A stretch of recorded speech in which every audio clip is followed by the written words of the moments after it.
Kasi nakikita po namin, you are still Siyempre, love each other. siyempre, normal lang sa mag-asawa. Hindi mawawala yung paminsan-minsan nandyan yung may kaunting bangayan, pero maya-maya wala na yon, dambingan na rin ang pupunta. Nakaapat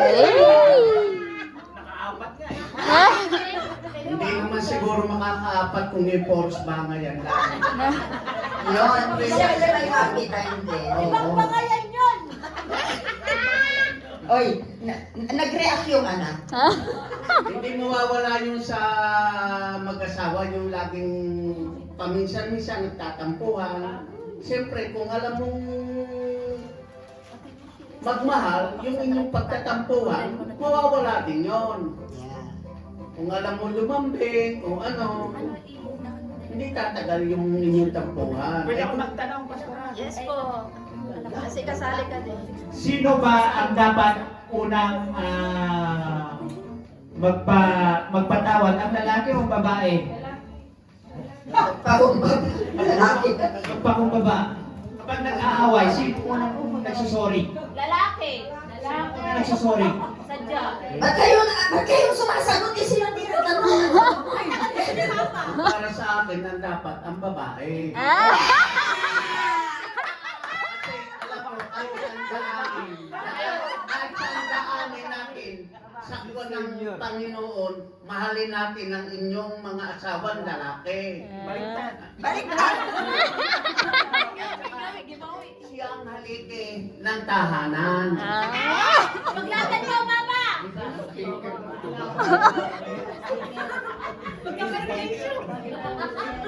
Magandang sa kokon, no? Kami nung bago kami ikinasal, sweet pa naman. Naman talaga naman. Naman talaga. Kain ka na, nakasain na ako, gano'n ng gano'n. Nung nagkaroon na ng bibe, Magsabi ka na. may siyempre makakapagpag ka rin dahil siyempre mainit yung ulo mo dahil maraming trabaho, nakikita mo siyang halimbawa walang ginagawa, mainit. Pero ayos lang sa akin kasi sa akin naman, ang mag-asawa talagang magtulungan. Kung nagagalit na yung lalaki, ikaw na babae, tumahimik ka, huwag mong patulan. Kung sabihin niya, white, itim, sabi mo naman, hindi maganda yon dahil mag-aaway kayo talaga. Kaya nandun yung babae talaga, nagpapakumbaba. Huwag mo nang patulan yung asawa mo dahil alam mo siya na mainitin ang ulo. Kung sa akin, dahil sa totoo lang, kahit ako'y pinapagalitan na ano nila, yung sumasagot din ako kung minsan, yung kung tama ako, pinaglalaban ko talaga. Pero pag hindi ako tama, ayun, kumbaba talaga. Dahil inaamin ko kasalanan ko yun. Kaya asawa, magbigayan lang, magmahalan. Dahil ang Panginoon, sabi niya nga, Jesus. Pointers. Give and take. Parang bangayan ba? Balayan ba?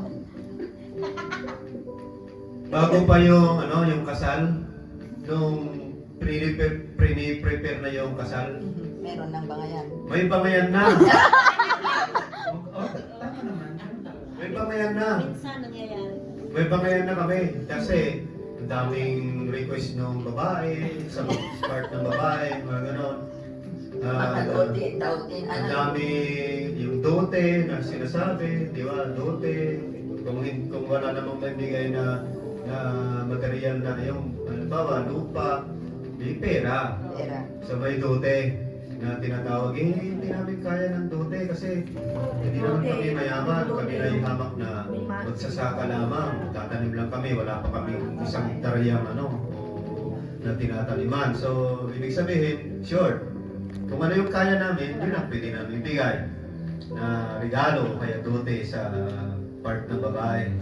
Now, ready na ba kayo na minom ba kayo ng kape para hindi kayo makaantukin?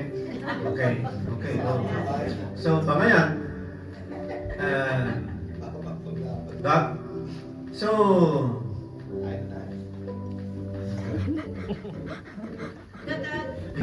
one day bago ng kasal, tsaka yung kasalukuyan ng kasal. Kasi nga ako, ang nanay ko nasa ibang bansa.